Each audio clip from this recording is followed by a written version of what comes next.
Hi everyone, and warm welcome to this panel discussion that the Swedish Federation of Young Scientists are arranging as part of SIYSS, or Stockholm International Youth Science Seminar. And here during this event, we gather people from all over the world that has done very exciting projects, and we want to acknowledge them somehow. So my name is Linnea Somnemi, and I will be your moderator today. I have been part of the Swedish Federation for Young Scientists since 2012, and the last 5 years I've been part of the board.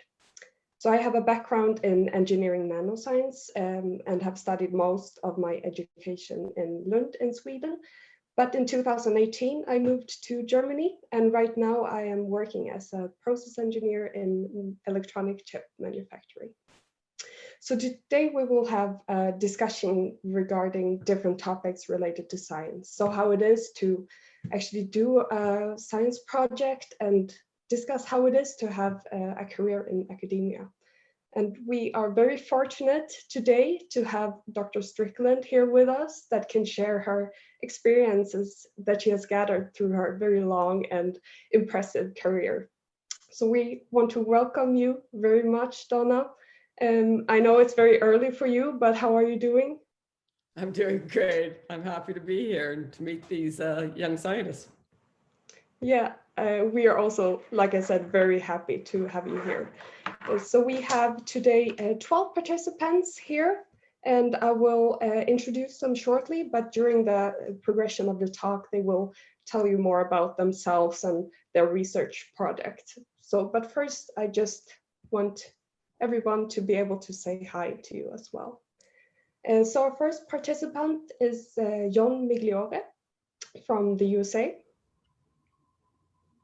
Hello. We also, Hello. How are you, John?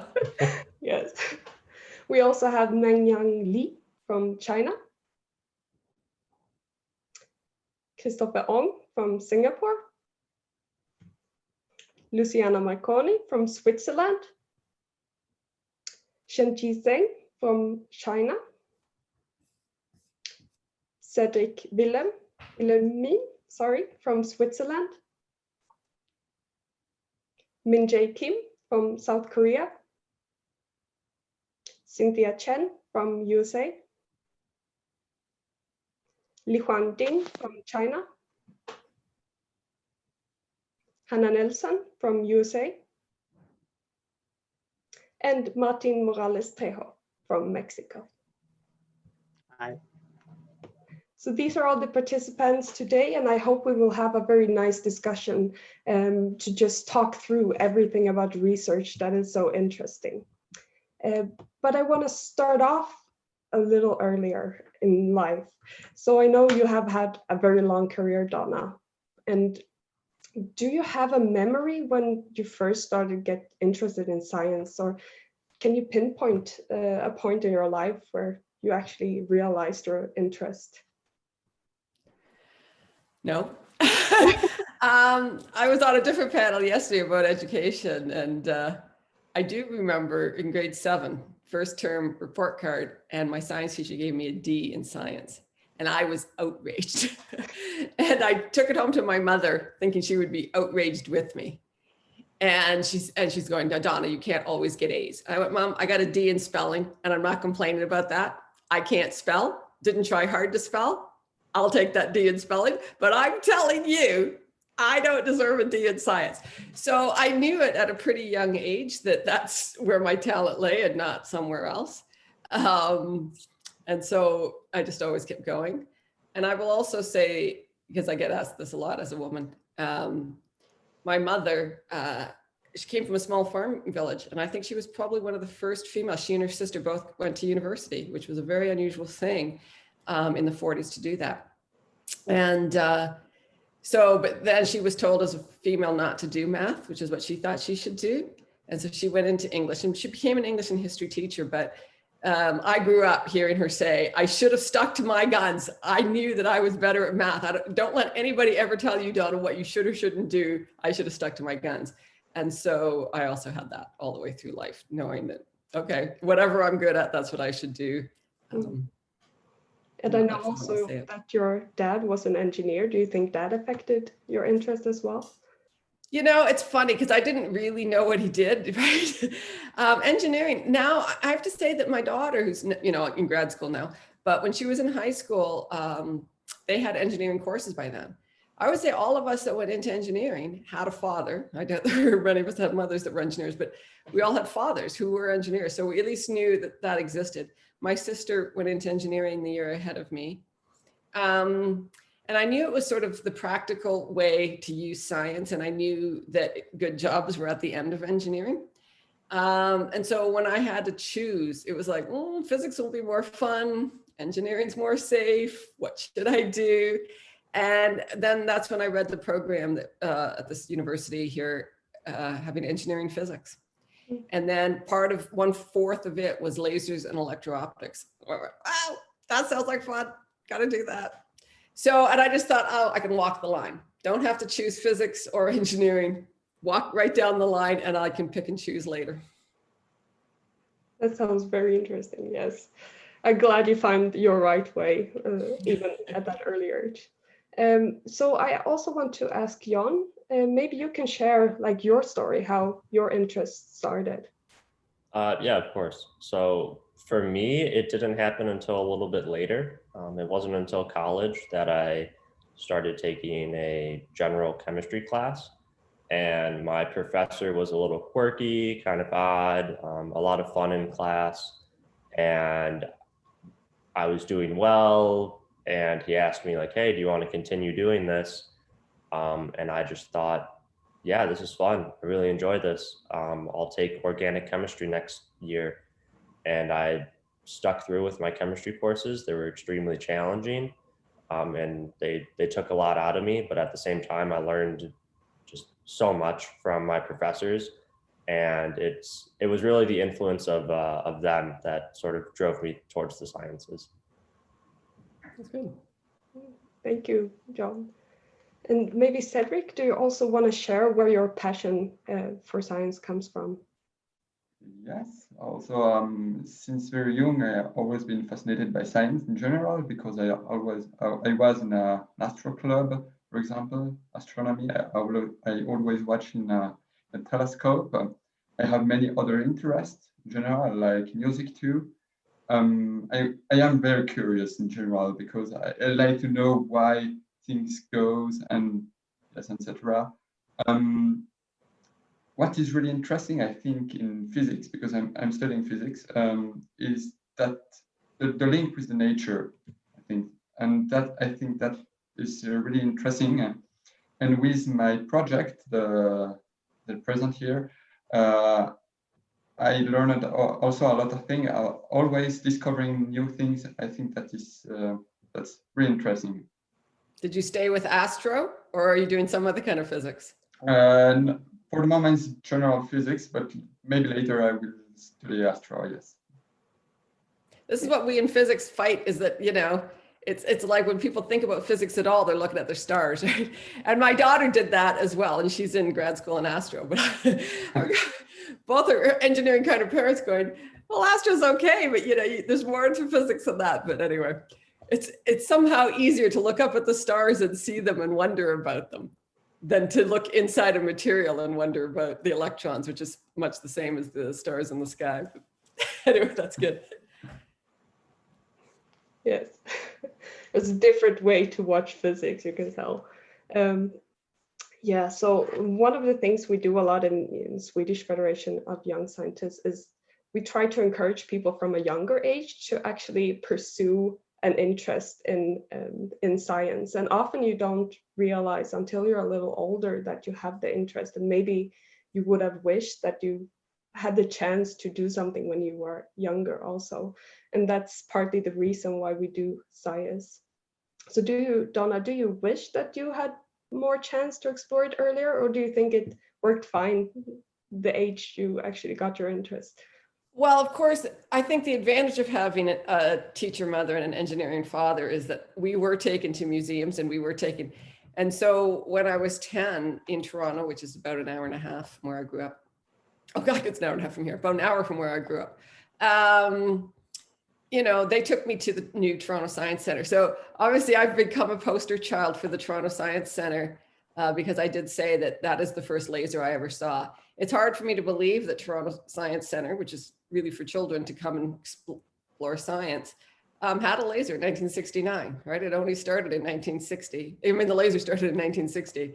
So I don't actually remember seeing the laser. But I know I was taken there because when people asked me, and this is before the Nobel, because my mother had passed away by then, but somebody was asking me about where my love for lasers came from. And I said McMaster, because I went to that school to study lasers. And she said, oh no, Donna, it's because your dad took you to the Ontario Science Centre. And when he saw the laser, he said, we have to see this. This is the way of the future. And so I believe that that's probably where, when I read lasers and electro-optics, there was something that just in my gut said, oh, that sounds really cool. So it's not something I really remember, but I don't doubt that it was because I did have parents. On the other side, I will tell you, we also had to go to the local university to their Audubon presentations about birds because my parents love birds. And the three kids sat there through these hour presentations about birds going, get us out of here, get us out of here. So, but we were, I think a lot of it is always up to your parents. I mean, I think the community at large has to step in, especially for people that are raised by parents who don't have these opportunities. But, you know, there is something about being raised by people who take education really seriously and get you out there and get you exposed pretty young. So I was exposed pretty young. Yes, and maybe that was the memory in the periphery of the laser that actually affected. It was probably pretty cool. I mean, it was this big CO2 laser in 1969. Yeah, that's really cool. Yes. So Mengyang, did you have a chance to participate in activities like this when you were young, or how? Yes. Yeah. I'm also from a family of engineers. So yeah, my dad often took me to the science museum when I was little, and my mom bought me books about like encyclopedias and such. So right, I was like hooked into science from a really young age. It's very nice to hear. But unfortunately, not all people are actually brought up with family that are educated. But that's maybe something community in general should be better at, just making sure that there is activities for interested young children. Hanna, do you think that prizes and competitions for young people are important, like this here, that could encourage people to get an interest from a younger age? Yeah, I mean, I think it's always, whatever we can be doing, I think, to encourage young people to be interested in science is awesome. I think that could be prizes like this, or just like, you know, other school programs or extracurriculars. So I think, I mean, yeah, any way that we can get people, like I wasn't exposed to science a ton until high school and then college. So I think any way that we can just, you know, keep encouraging younger people to realize like, oh, you could do this too, and giving them that kind of like is awesome. So. But were you encouraged to learn, if not even in science, but at least? Yeah, I was totally, my parents were super, like, education was super important. It just, I didn't realize like, oh, I could do science until later, but education was always, and that was kind of my way in for that. Yeah. Because this is I think as a community, we have to get even to the younger people to make sure that they all get exposed pretty early on to understand just the joy of learning.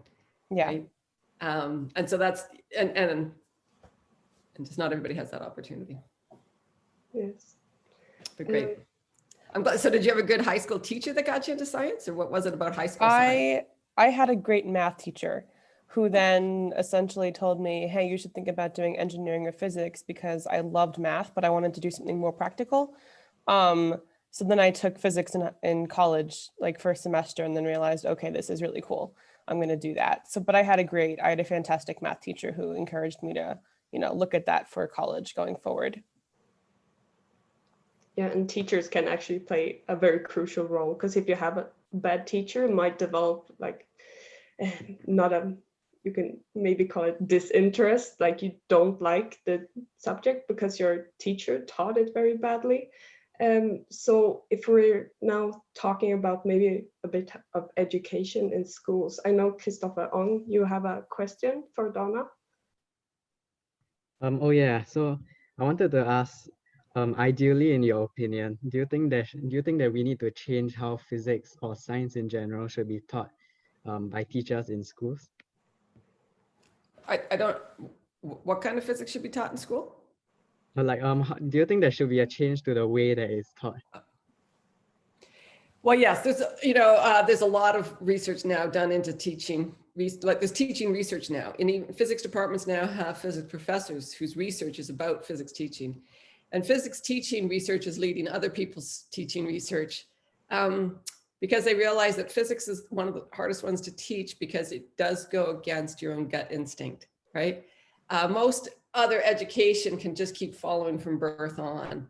But we as babies teach ourselves that to keep moving, you must keep pushing, right? You don't crawl across the floor and just do it one time. And so we have to undo everything that's in our heart and soul. And so that's what makes physics teaching so much harder, is that we have to get ourselves turned around. And so there's a lot about it that peer-to-peer learning is on the rise, and it should be. So we talk about the good or the bad teachers, but it's also been shown. I mean, it's only 5% the teacher, 95% the student.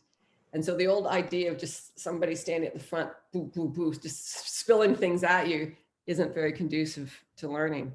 And so, yes, I think we are coming around to the idea that we have to get the settings such that it's peer-to-peer and that we're there to aid and help the discussions, but it has to be a discussion amongst people, because that is how science works going forward, right? Is that we discuss it as a research group. The groups get together at conferences and just talk about the ideas with other people. Science moves forward because we have these conversations and we try to understand with each other. And so we're realizing that that has to come down. It's coming down to the undergraduate level. And I think that certainly at the University of Waterloo, we bring our high school physics teachers into have workshops with us to learn these techniques. So we're hoping that it even is brought down into the high school level. I think eventually you're going to see that it's all the way down. The question is, though, that, I mean, these things come and go. And so in my day, in the 60s, when we were in elementary school, I was very lucky in a way that I had the traditional old school teachers. And my sister and brother, one older, one younger, each got the teachers who had these new fandangled ideas about just letting the student learn themselves. And they would just put things up on the wall. Now, my sister was much more conscientious than my brother, right? My brother said, if you don't want me to have to do anything, I can sit and play with my friends in the corner and you're not saying anything to me. So as we bring it down, we have to do it in a way that's maybe not so open-ended that some people get off track, right? Now, my brother's very successful. It didn't harm him in the end, but my mother always said, thank goodness for that grade 7 teacher when we switched schools. Got him back on the straight and narrow. So this is the problem, is that I think you can only learn by these, trying to teach somebody else is the best way to learn something, but also to have the discussion back and forth helps both people learn it better. So it's just a way to orchestrate it such that it's useful for everybody. Yeah, I remember myself when I had physics in school, it was always, you have a problem, sit there and solve it yourself. And like you said, that's not how it goes in the real world. You don't sit with one problem yourself and try to solve it. So I do agree with you that you need more interactive physics education, even from a younger age. So, yeah. So I think it's changing. I had the opportunity, one of the big drivers of this is Eric Mazur at Harvard. And when I was visiting Harvard last year, I went into one of his classes, and it was 2 professors teaching these classes, and they were sitting in groups of 8 around a table discussing, and so it was, and he is one of the big people that peer-to-peer learning and the iClicker, all these things, right? And it was a very interesting class to sit in on and hear the discussions and how they were struggling trying to learn electromagnetism. So I want to move on to a little bit talk about more PhD. So when you started at McMaster, did you know that you wanted to do a PhD afterwards? Like when you started your bachelor? Yeah. I mean, as actually a young child, I heard about somebody's older brother going for a PhD, and I asked what that was. And they must have said something like it's the ultimate in education, although he was an elementary student, so probably not that, but he said something like that. And I just knew at a very early age I belonged in school. So I said, if that's the ultimate, I'm going there. Now, on the other hand, my mother, very practical woman, when I was going off to university, she said, Donna, just because you're a really good high school student, all kinds of top high school students go to university and they flail out and they don't even make it. So don't think just because you're, top of the heap at high school, you're necessarily going to be that great when you get to university.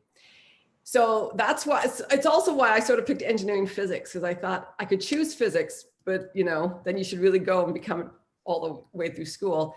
And so I was always playing my bets. And so I would, at McMaster, you just go into engineering first year and then pick the topics. And so I thought, okay, if I'm a good student still at university, then I'll go into engineering physics and try to keep going to grad school.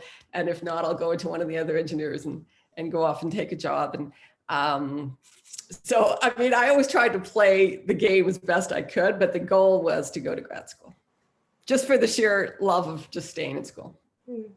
Yeah, I agree with you. It is very fun and interesting to do research. But what would you say are the best things about research? Well, I mean, how many people get to, wake up in the morning and think that they just, get to go play for work, right? I mean, my absolutely favorite of all the jobs I've had is postdoc. Okay, that's the ideal job. I mean, you don't get to be a postdoc very long. That's the sad thing.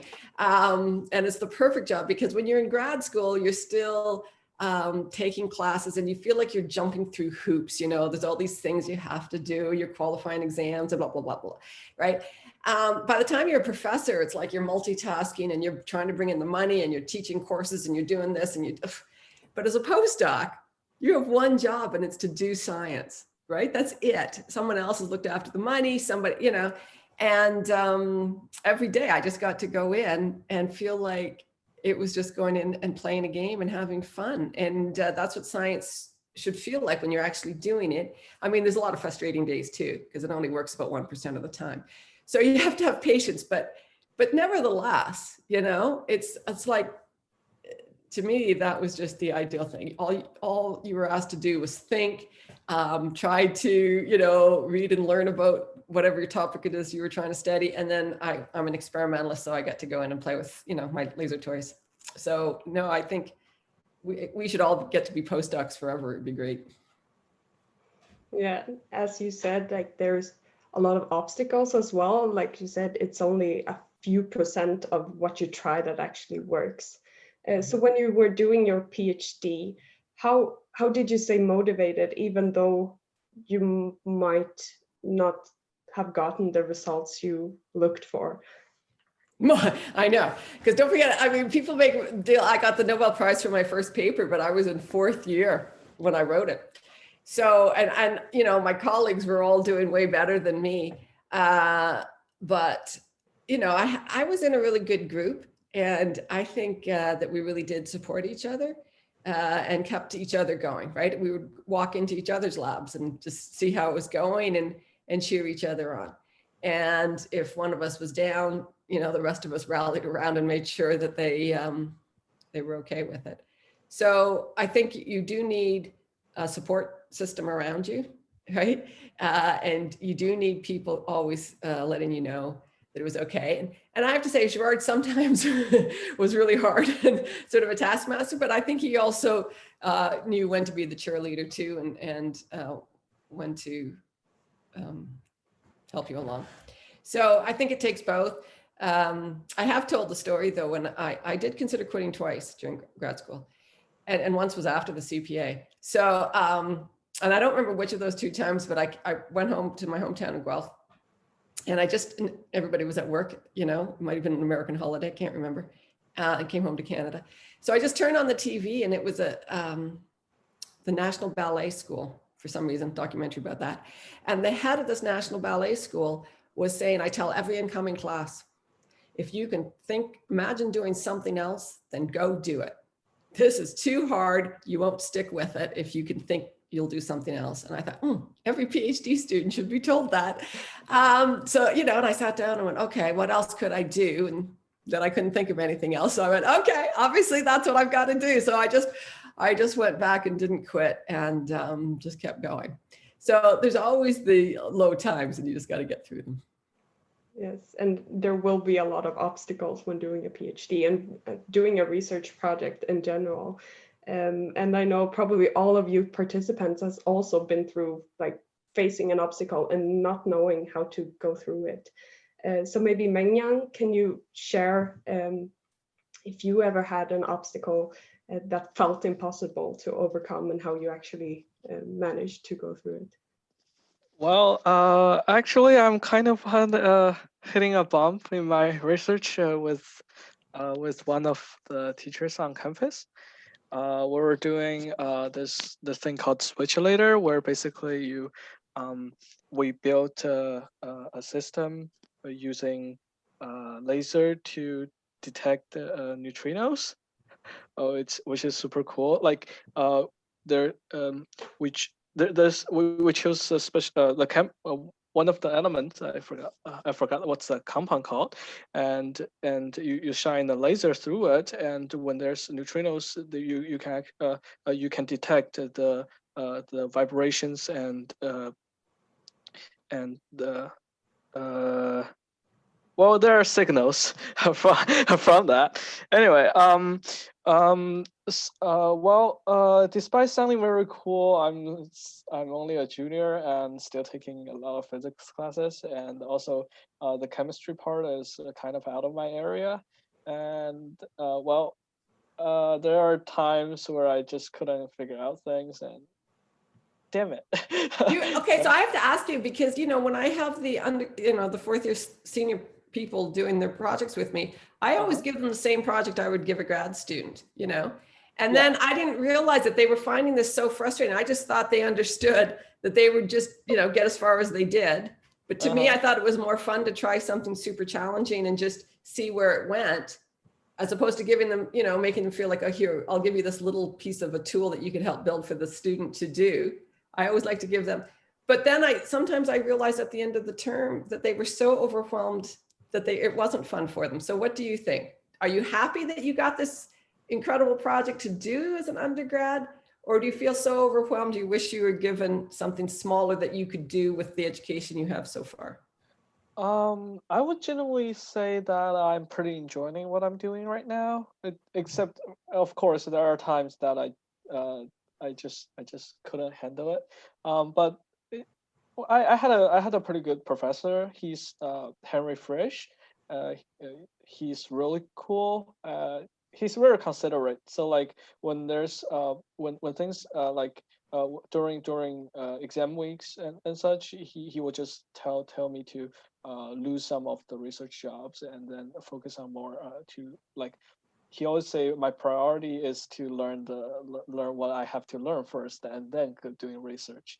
But in general, I mean, I personally really enjoy doing the hard stuff because it just takes up my free time and I got to learn a lot of things, right?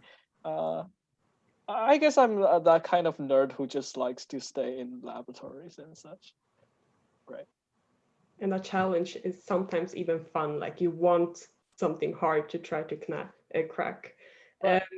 Yeah. Maybe Cedric, do you want to share also if you had any big obstacle to overcome during your research?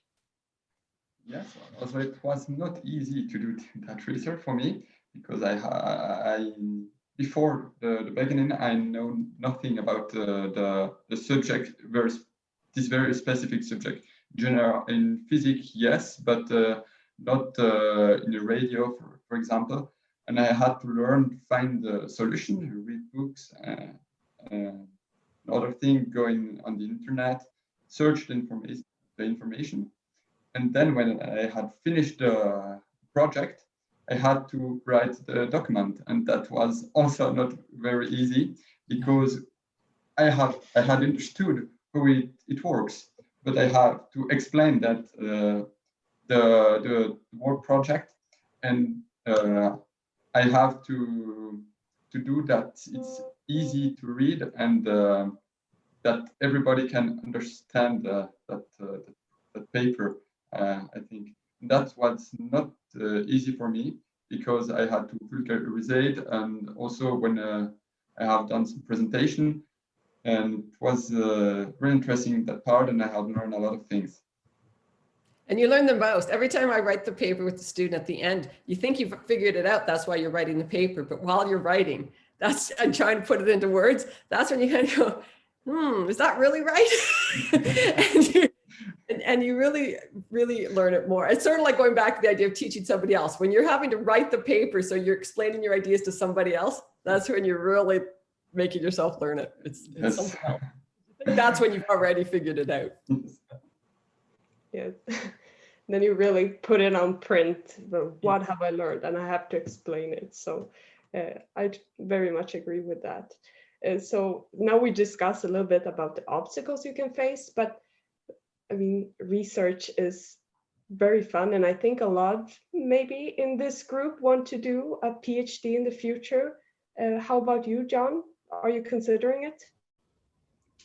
Believe it or not, I'm actually just started my PhD. So I'm here at the University of North Carolina, Chapel Hill, and I'm pursuing polymer chemistry. So as an undergraduate, I had an undergraduate research experience that really exposed me to sort of the ins and outs of what it's like being in a graduate school lab.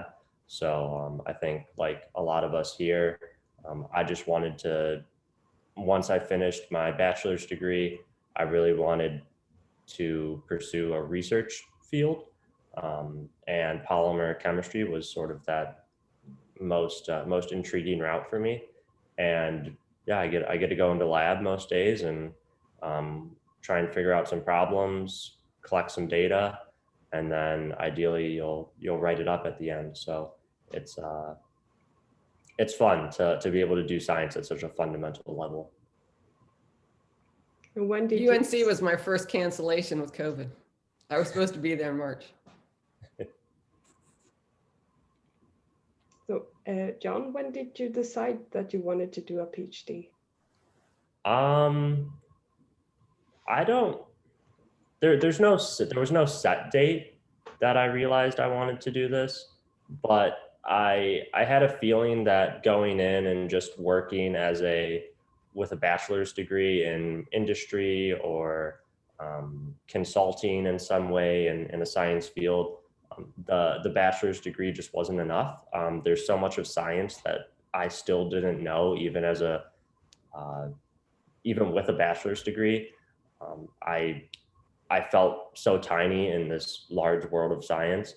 So I really wanted to continue pursuing an education in it. And I realized that grad school is maybe that next best step. And that will always stay just a tiny piece of the whole big thing. Yeah. So I can't escape that, but we can try. Yes, and I know you were in your PhD, Donna, when you told us earlier that you did the project that you got the Nobel Prize for. But I think it was quite a bit different that long ago, or not telling you it's so long ago, but I mean, times are changing. But for example, equality in the tech and in physics is still a bit off. So there's still quite a lot more guys pursuing a career in physics and engineering than girls. And that was, I guess, even more pronounced when you studied and did your PhD.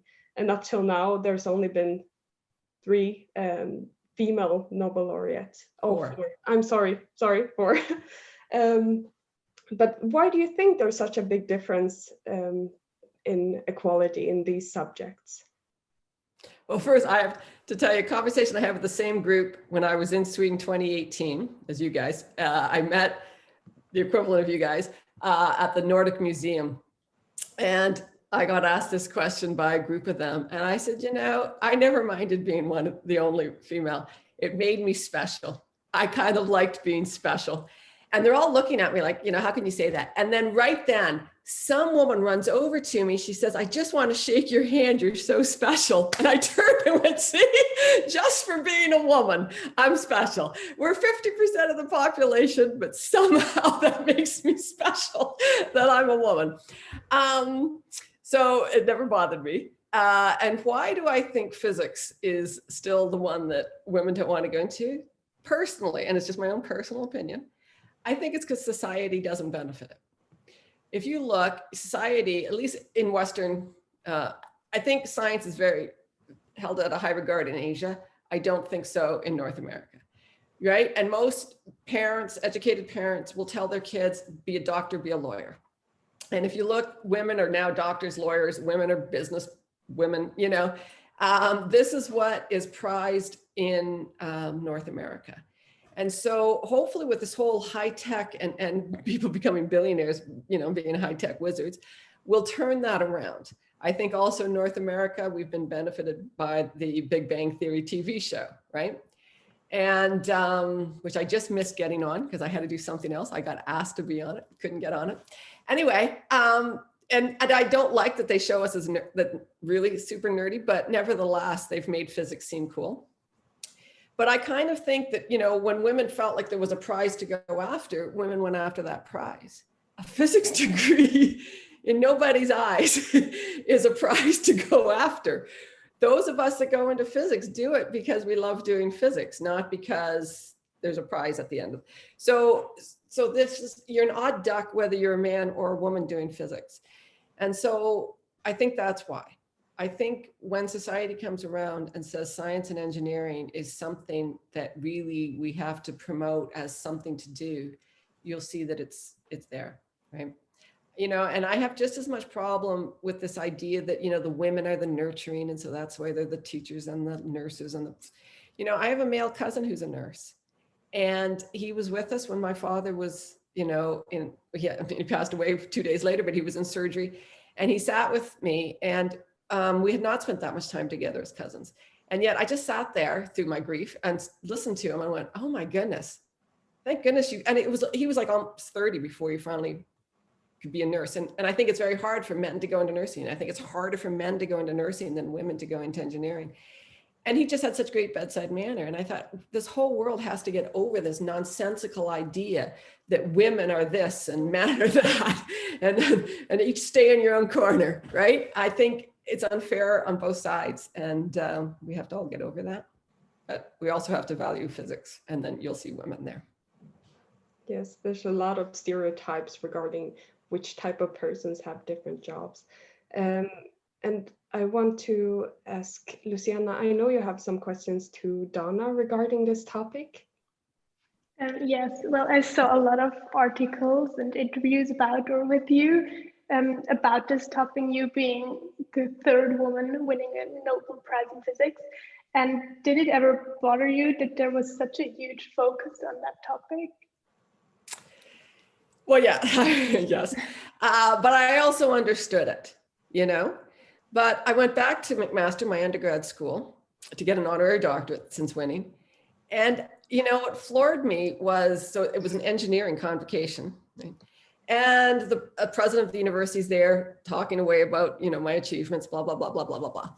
And he even gets to the Nobel Prize, you know, and the audience are staying silent. They're just listening to the president run through what I've done. And then he says, I am only the third woman to win. And poof, the whole place has to applaud that. So that made both the president and me laugh because everybody had been silent, like they should be listening to whatever he's saying. But this brought on the applause. So again, I have these achievements, but it's the third woman thing that's making you applaud. It's like, I did it in a skirt. I don't know, like it is a weird thing, you know, and it sort of just keeps echoing this. Isn't it amazing you could do it as this lesser person? It's like, now I'm, you know, we're 50% of the world.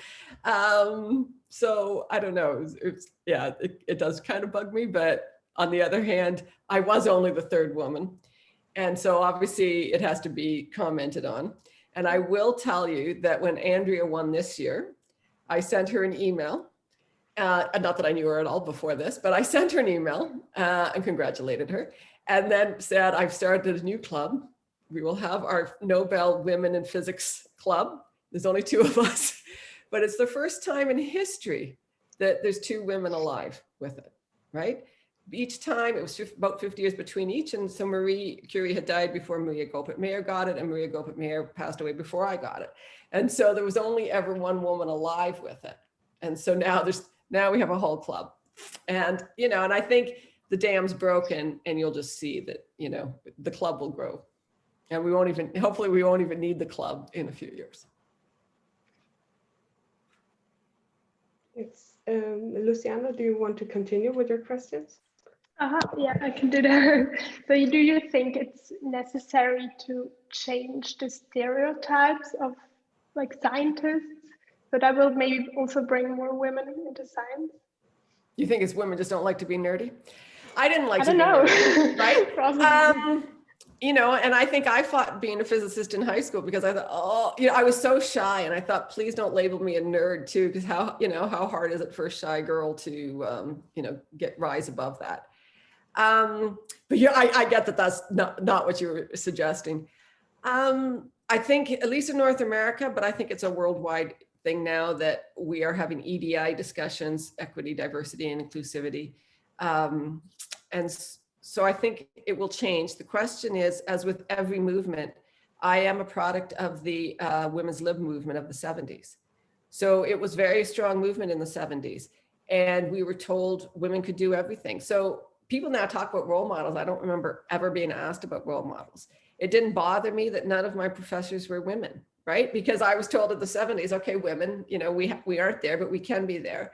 And I took that to heart, right? I didn't ever think I couldn't be. So there's the new movement now, and I hope it makes strides. The only thing I worry a little bit about is that it seems to me, and maybe it's just my old age crankiness, but this one seems to have a little bit of an anger tinge to it. Whereas I never really heard the anger so much in the women's lib movement. It was all about hope and it's our turn and it's our chance. And so I would like to hope that this sort of millennial movement keeps the hope there more than the anger. Because I think anger, maybe it spurs people on, but I also think it can bring people down a bit. But I think movement's on the way, and the question is whether we can just keep going with it. But the other objection I have is when we talk about women in STEM, I go to my convocations all the time, 20 years of going to convocation, and I can tell you at Waterloo, you know, 75% go across, the people going across the stage in our science convocation are women. So this idea that we have to keep pushing women into STEM, I go, you know, optometry here, I think is like 90% women. And I thought, is anybody asking why men don't want to be optometrists anymore? I'm losing it here. And why is there no outrage that for some reason men have quit doing that? I would say biology, it's about 75% women. And I don't hear the outrage going, why do men not want to do biology anymore, right? So again, we're always on these pendulum and we swing and we swing and we swing. It would be great if we could finally land in the middle here and have sort of every profession be open. And maybe there is something about genetics that makes not every profession want to be 100, 50-50, but everyone should feel welcome. And I think that's really what should be there, is that everybody should feel welcome at the table. But things are changing. Yes, I think the most important thing is to encourage everybody to do what they like, so they don't feel hindered by, oh, I'm a female, I shouldn't be in physics, or oh, I'm a guy, I shouldn't be in nursing.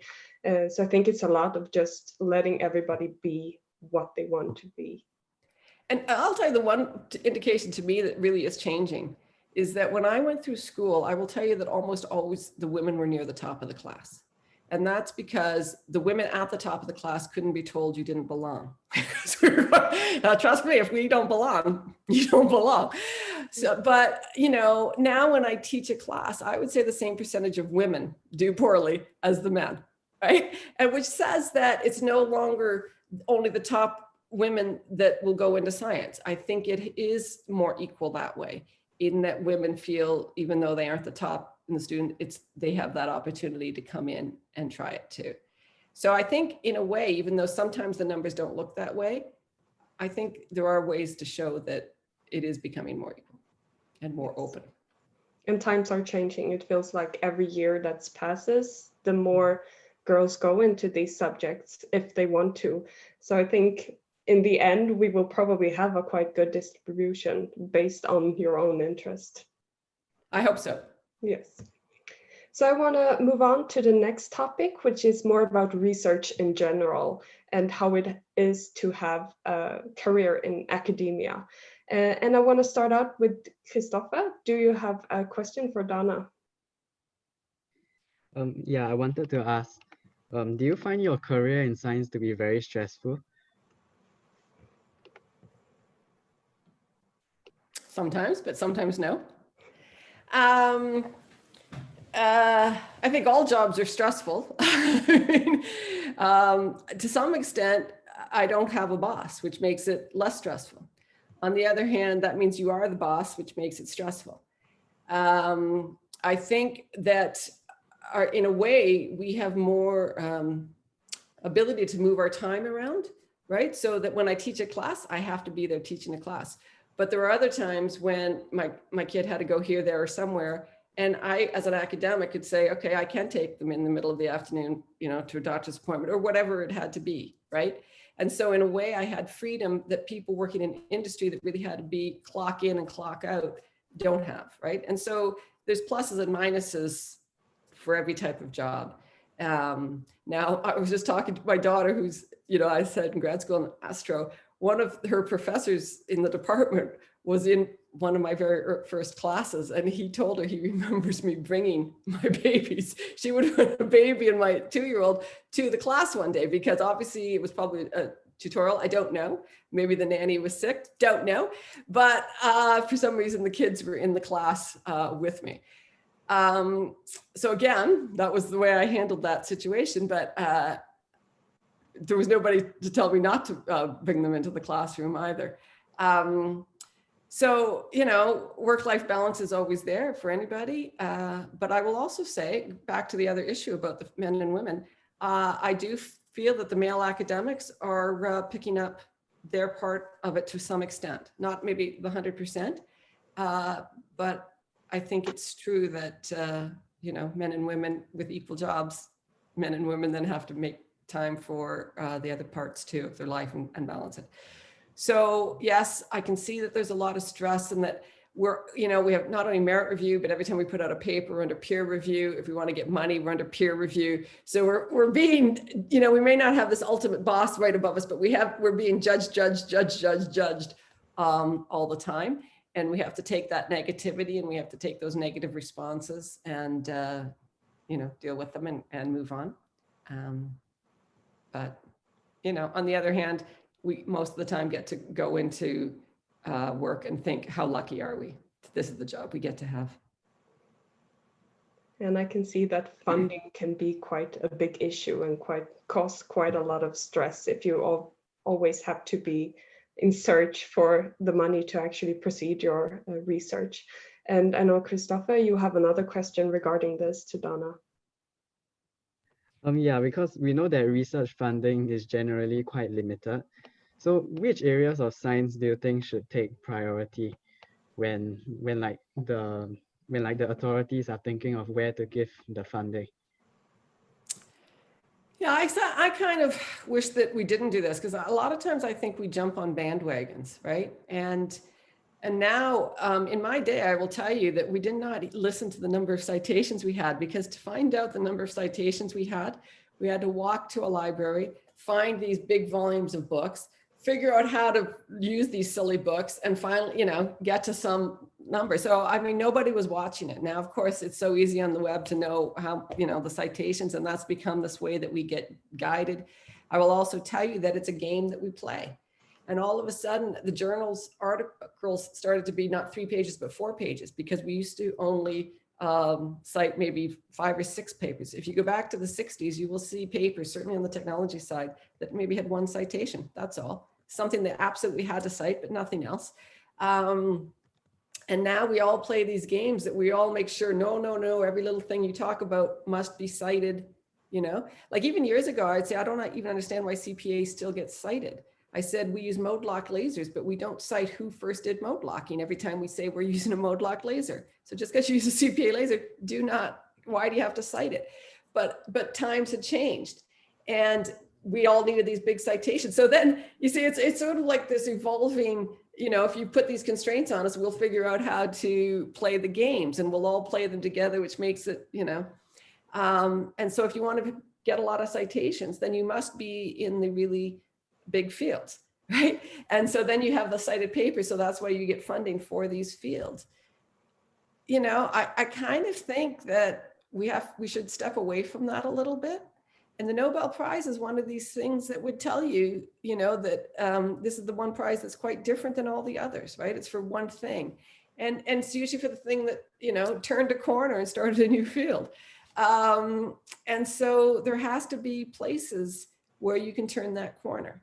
Now, some very, you know, the very successful people are out there with huge amounts of money and huge numbers of students, and they can pick and choose to try things easily with a few of those people, while doing the, you know, I'll get in the lane and I'll get in these fields that are big ticket things, but not everything pans out. And so as the whole world goes along here, it's like, you know, maybe they should have spread out a bit more. It just depends. I think, you know, where you go and get your academic job, you'll be under more and more pressure. But I also think we've gotten to the point where some top students, and certainly in the United States, they're going out into the business world now. They're not staying in academia, and it's because they're watching their professors who seem to be under so much stress to get the funding to keep the whole ball rolling. And then, you know, we're missing out on the whole idea of how science should work. If the students aren't seeing the fun that the professors should be having, then we've sort of lost it, because it is the curious mind and the mind that just wants to be able to think about these things will get us going a little bit more. So I don't know. I mean, you have to pick and choose what you really want. It's also a personality thing. You know, I think really ambitious people want to be at the top schools and out there getting in the top money and bringing in the top students. So hopefully those ambitious people have the energy to go along with it.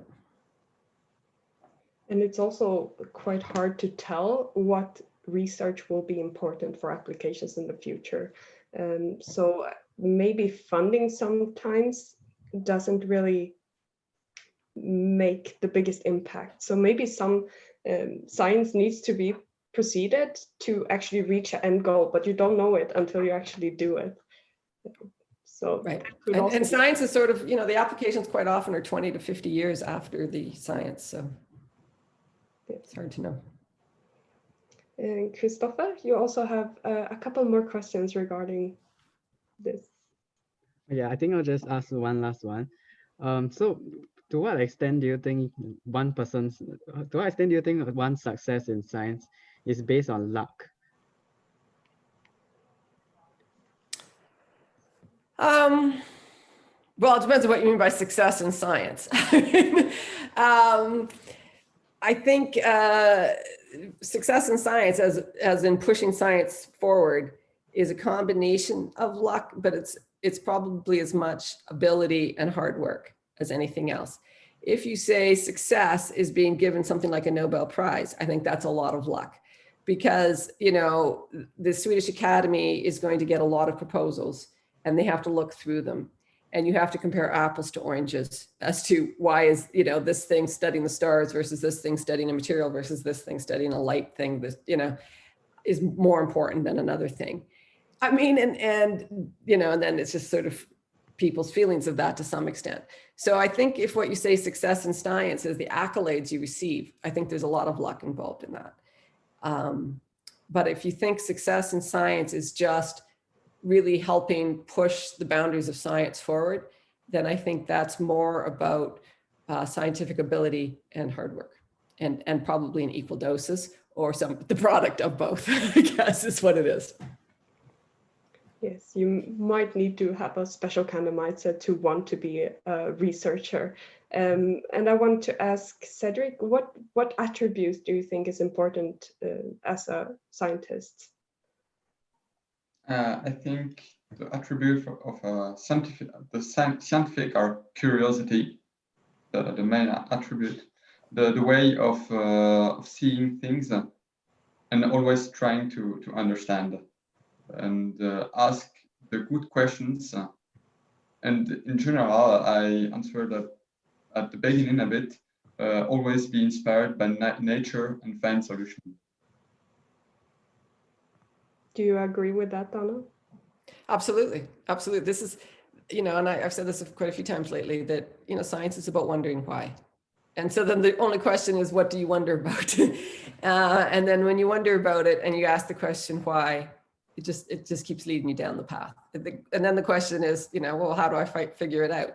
And then what can I do to, you know, make an experiment that would answer my questions? And so it's all just these questions that keep leading you to the answers.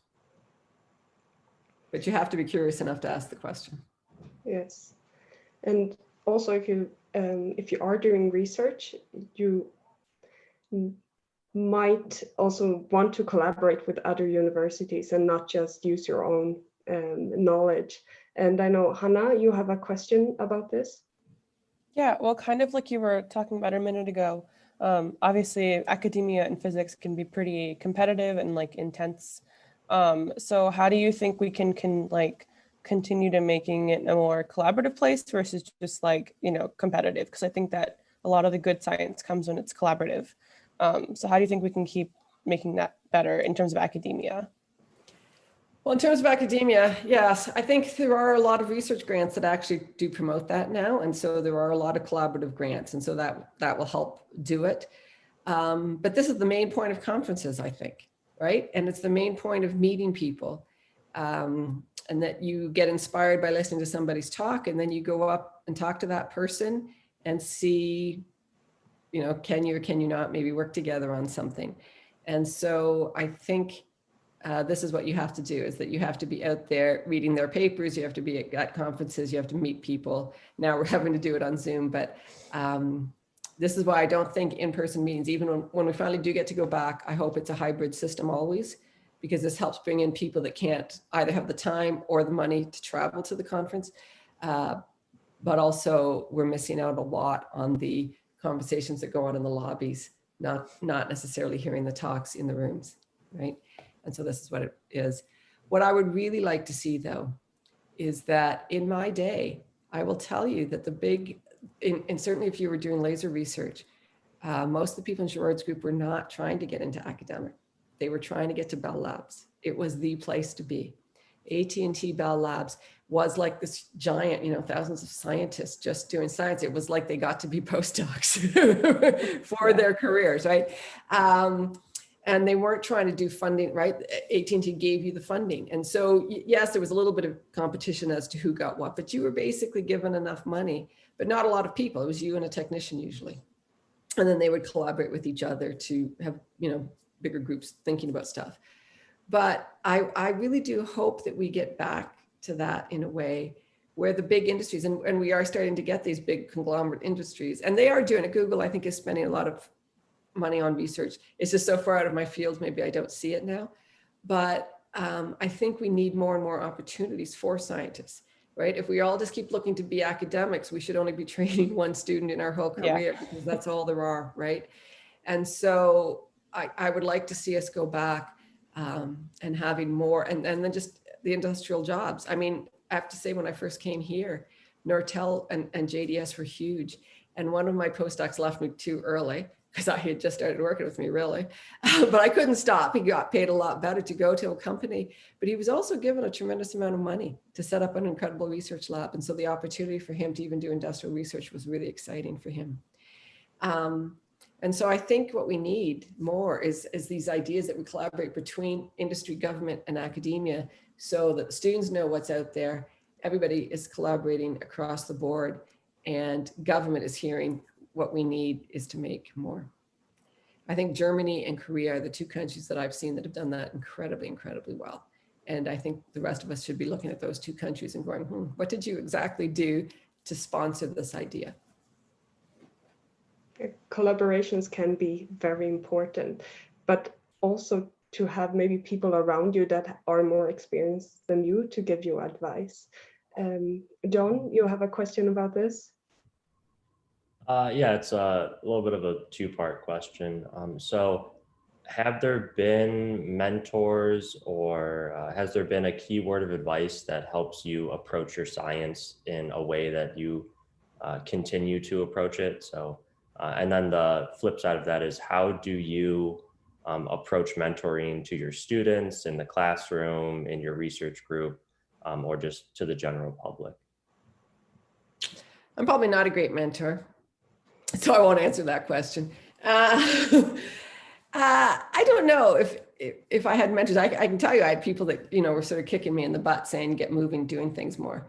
But in my two advisors, my PhD advisor and my postdoc advisor approach science really very differently, right? They're both ultrafast laser people, but Gerard was just this idea guy. Gerard just had ideas spinning out of his head at such a fast rate. Like it's amazing how fast those ideas came.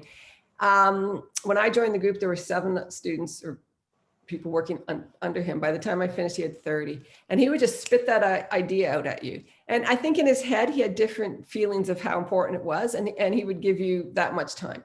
So if he gave you maybe a week to try it, if it didn't work, he goes, no, it's not worth doing. But sometimes he would go, it's worth pursuing, push, push, push. But it was just idea. Let's try my idea. Let's see if it goes anywhere. Paul, when I worked with Paul Corkum, he was still, you know, now he has about 20 or 30 people under him, but then he just had a technician and 1 postdoc. So it was just a small group of 3. And he would have all these discussions with me. We wouldn't even start an experiment without him. And he actually said to me, and I remember this, I have the whole experiment already done in my head before I do it. I can see it all the way through, so I know it will be successful by the time I do it. I have to do it by myself here with my technician, because there was a year where he didn't even have a postdoc. So I don't want to, you know, I don't have time to go off, try, you know, the experiments take a lot of time. And so he had a very different way of doing science. It was all, he would have these discussions with all of his colleagues so he could see all the pitfalls. And then by the time he started the experiment, it was clear in his head exactly how everything would fall in place. And I think it pretty much fell in place exactly the way he had managed to think it. And I probably am somewhere halfway in between Gerard and Paul. I don't have the patience to make sure I can see it all the way through. And I'm not probably the person that has ideas coming out of their head every 5 minutes. So, you know, I think we can all only approach anything the way our own mind works. But it is still, the more opportunities you give yourself to see how other people do it, the better off you probably are at finding ways to do it for yourself.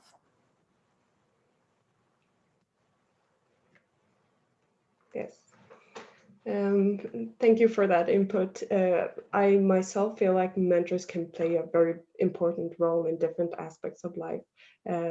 So particularly in research, when you're experiencing something that you might not encounter before, and just getting that input from a person that has more knowledge than you. Right. I wanted to ask Jon, when you hear all about this, we've been discussing today about research, how would you like to continue with your career? So for me, I know here at for this seminar week, I've been presenting on a very biochemistry heavy project. And that is an area of science that I do find super interesting, but it's not an area of science that I wanted to continue being on the cutting edge myself. So for me, I think in terms of what I would like to continue to do and places I would like to continue to explore, it'll be polymer chemistry for me. So again, that comes from just having really good mentors in my life and having professors who are willing to ask me questions and let me sort of go off on my own and explore pretty much the field of chemistry on my own. And I kind of found my niche. So that was. It's very great to hear. It's very important that you find something that actually drives you to want to continue in research. I want to ask the same question to Mengyang. Do you see yourself proceeding in science in a career? Yeah, definitely. I have already determined that I will probably go to grad school. and and I guess I'll be starting applying soon, next year probably. And even though I'm studying like pure physics and combined with computer science, I might and actually I dream to go to aspects that are more engineering aspect. Well, for example, electrical. So yeah, definitely seeing myself working in the lab, mingling with stuff and making things. Thank you. Yes, it is very important to find your niche, like I said before. And Donna, you really found your niche quite early. And I want to touch upon a few things about the CPA, because I know we have questions here regarding more of the physics aspect of it. So it has brought a lot of new applications and probably even more applications to come. But we have a few questions about the Schwinger limit. So maybe Hannah, do you want to start? Sure. So I read a bit about it, but it'd probably be helpful if you could just like, I guess, you know, kind of re-explain like what is it? And then I guess I'm wondering like, what are these new, I guess like what's happening currently that we're trying to get to that? And like, what's kind of the next step of like, how do we get to that or exceed it? Okay, so this is not my own research field, so take that. Okay. I'm going to explain it from somebody who's watching from the sidelines, right? But the idea of the Schwinger limit is really, and so a high energy physicist would explain this more, and they may not even think that the laser people should be bothered doing this. Let's just put it out there. But the idea is that the vacuum is made up of matter and antimatter, right? And so we have these particles there, the electrons and the positrons, that are sitting together, and they're sitting this Compton wavelength apart. And so now you have mass as energy. So the mass of the electron and positron is the same. So you have two, mass of the electron, mc squared of energy, right? And then you divide that, so divide that Compton wavelength. That would tell you that's the force, right? Energy per unit distance. So that's what works out to then the same energy per unit distance is where this 10 to the 29 watts per square centimeter comes from. The watts per square centimeter in intensity, you square root that, there's constants, but that's where you get the electric field, right? Which is then the force per unit charge. So that's where the 10 to the 29 limit comes from. So that if we could focus light to 10 to the 29 watts per square centimeter into that vacuum, we would break these charges apart. And the talk that I heard that made me think, oh, that would be exciting. It's not a high energy physics talk that maybe they would understand forces and there's reaction forces that are in there. And I don't know. Was Gert Lukes gave a talk, and you know, we have these epsilon naughts and the mu naught, but I'm only going to talk about the epsilon naught. And then the index of refraction. And the index of refraction then, right, is sort of that square root of the part that goes along with the epsilon naught. But the epsilon naught is what's given us the speed of light in vacuum. So why do we, you know, every other one has a different speed, but in vacuum, it's that. And nobody has really sort of fundamentally determined what makes that basically index of refraction of vacuum. And he's wondering, you know, all the rest of it, if you look at what is the index of refraction, it is the dipole moments, right? And the changing of it. And so it is this, you know, making these dipoles that changes the index. Well, what if the dipoles of the vacuum are the electrons and positrons or other charge, you know, but electrons and positrons, that is a dipole.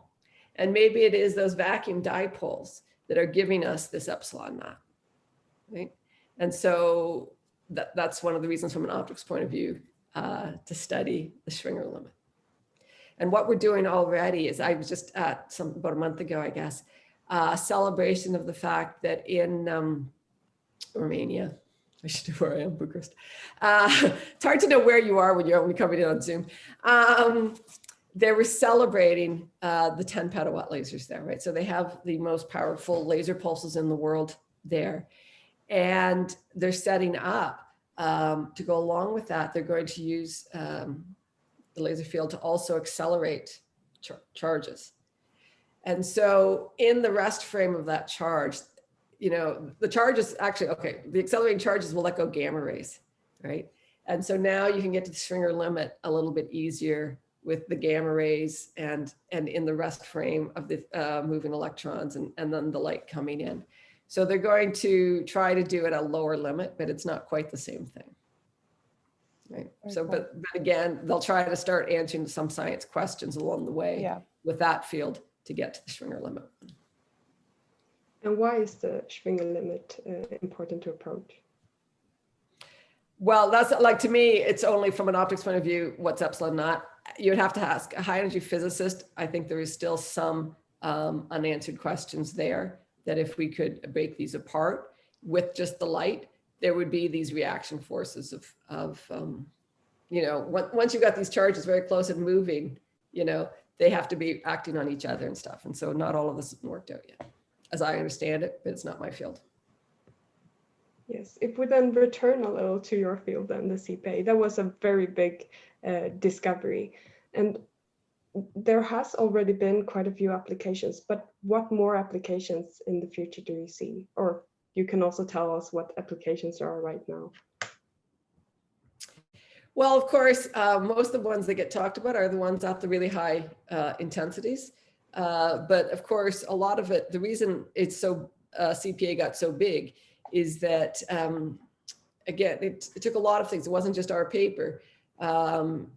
Shortly after that, titanium sapphire was invented, which is a new type of a laser medium that allowed really short pulses.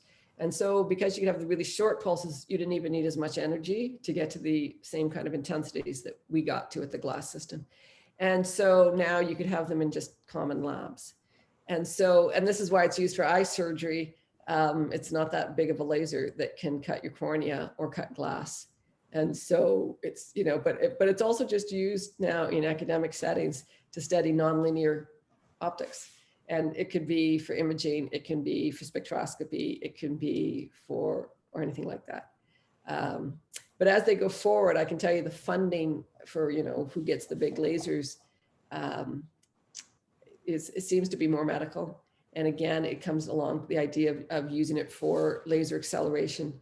And can we get protons up to more energy than what they can at the linear accelerators that are the size used in hospitals? Can we find a way to use laser acceleration to do better than the Linux at the hospitals? So I still think we're a little ways away from that, but that's certainly one of the big research areas. Yes, and it has brought so much to the community. I think it will bring a lot in the future too. In the research, it's utterly important with lasers overall, but CPA makes so much more possible. So that was a very good achievement to have done already in your PhD, all of this. And speaking about achievements, I also want to ask some of you participants about your greatest achievement. So maybe Min-jae, you want to share what achievements you feel like you have done in your project? Actually, one significant difference between my project and other work is that I used a thermal approach rather than chemical approach that other work have been used. So that is a big difference, and this can make this can hardly reduce the the fabrication cost of PFS thin film. So ultimately, it can make more affordable. It can make the optoelectronics more affordable than now, and I think that's the big difference. That is a very big benefit. Maybe Hannah, you also want to share what your biggest achievement was?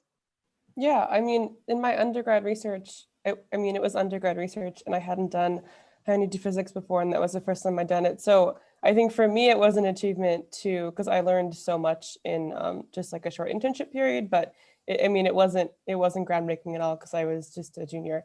But I think for me, it was just like being able to step in and, start something essentially from scratch and kind of get to a point where I could talk to my postdoc about her project.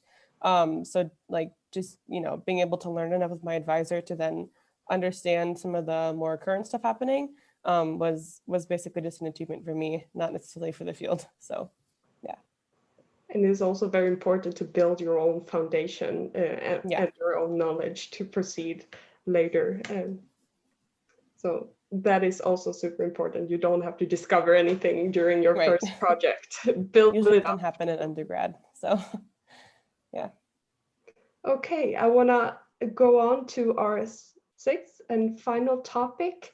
And now I want to focus more on what research you're doing right now, Donna, and the prospects for the future. So Hannah, do you want to ask the first question in this round? Yeah, so I watched a lot of interviews with you and read a bunch of stuff, but I was wondering, a lot of that has to do with the CPA. But I was wondering, what research are you doing right now that's really exciting for you? The one that we're mostly working on, and we've been working on for a long time, mostly because the grad student that started it left for personal reasons, and then I went through a lot of undergrads doing it, which of course is tough because, as you say, you do it a term at a time, and it's a challenging project. But the idea is that, again, we're trying to make really short pulses that require a lot of bandwidth. And so we're using this Raman process. So we have a 2-color CPA laser, and the 2 colors are just slightly different. So they match the energy up, the energy down matches the vibration of this sulfur hexafluoride. And so the idea is that we drive that dipole, and then that frequency gets added. And so it's a beautiful thing to see in the lab. It is a rainbow of colors separated. So we just, off a prism, you'll just see dot, dot, dot, dot, dot of every color. And the pictures don't do it justice because the cones in our eye can really see every single different color. 3-color cameras cannot. It'll just look like 3 reds, 3 yellows, but we can see them all. It's beautiful. So that was fine. And so what we were expecting was this sort of picket fence of frequencies. And what came out were all these other, what we call redshifted shoulders. And then when we looked at other people's data, it was there, but nobody was talking about it, because the point is to get as many orders to make as short a pulse. And then I've even talked to some of the other people doing it, and really it was clear in their data that they had these redshifted shoulders, and the one said, no, we didn't think about it. No, we don't know what that is. And the other one said, well, we just assume it's 4-wave mixing. And I went, no, we already tested that. It's definitely not 4-wave mixing. So we are, again, and maybe because I did CPA, I've never been driven to try to do groundbreaking research because I've been there, done that. Now I realize that when I get questions that maybe I haven't been fair to my students because they aren't getting the highly cited papers that maybe they should be, because we're the only ones studying this. But I think it's the 2-photon Stark effect. Now, the 1-photon Stark effect has been studied a lot. The 2-photon one is out there, but more about how it helps with the Raman, not what it does with the light. And so we're now studying the temporal aspects of it, which is hard because it's sort of a double pulse, and the diagnostics we've got really can't distinguish that. And so I have a couple of undergrads now trying different models to see if our models can match the picture as opposed to the picture telling us what it is.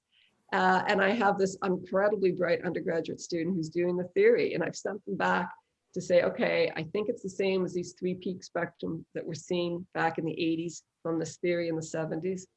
I found, we're collaborating with a theorist at University of Toronto as well, who's helping us with the theory. Because I told her, she wanted to do theory, and I'm an experimentalist. I can only help so much. But yeah, we're having a lot of fun. So, in the group meetings, I'm saying, okay, we're hoping that Jocelyn's theory, if she can figure out just from the 1-photon, when we make it time dependent, will this lead to what we're seeing in time? And then those are the models we're using to see, does that make sense out of the frog data that we've got, frequency resolved optical gating data that we have. So that's what we're working on. I think it'd be really cool. I think, it's always fun just to see something that nobody else is thinking about, because I'm just wondering why. Yeah. But again, I have the benefit of not, I'm a full professor with tenure, and I don't have to do anything special. But yeah, I probably should worry more about the students. It is so nice to hear how excited you still are about science. Even through your entire career, you still smile with your eyes when you talk about science. It's very nice to see, brings hope to all of us. But I also assume that things might have changed a bit the last few years after a Nobel Prize. Maybe Luciana wants to ask a question about that. Yeah, I was wondering if you are still, if your life is still affected as much as 2 years ago by the Nobel Prize, or if you could kind of go back to normal. Well, it's hard to say, right? Because COVID came in and changed it. And so I probably have more time to talk to my students this year than last year. But on the other hand, we are still not back at the lab. And so we have to talk over Zoom and or Microsoft Teams. And it's difficult to, because I just wish I had a blackboard. And I know that you can use these, the white, it's not working nearly as well. Okay. But I will also say that my poor EA is trying to move around my schedule. And so when I look at this time next year for the fall, she has me traveling around the world 6 weeks in a row. And I went, what the frig? I can't be gone, 6 weeks without coming home, figure something. And in different time zones, she has me in Europe to China, back to Europe, all the way out to Western Canada. And it's like, I won't even know what time zone I'm in. So yes, and people keep asking how much longer I'll just keep playing the part of Nobel laureate. And that I don't know the answer to that, because people keep asking me to do things, and a lot of them are really interesting. A Nobel laureate, people just think they have the answers, and I don't know anything, right? But I've sat on panels where the panel is about going to Mars, and I'm going, what do I know about going to Mars? On the other hand, I got to sit on the panel with Apollo astronauts who have landed on the moon. So you have to say, what the heck? I want to be on a panel with astronauts that have landed on the moon. So I'll just, you're going to have to come up with some question I can answer, right? But I'll sit there, and then I got asked to sit on a panel about oceans, and I'm going, what makes you think I know anything about oceans? But they had Sylvia Earle, who was probably the queen of understanding oceans, on the panel. All right, whatever, I'll sit on a panel with this person knowing nothing.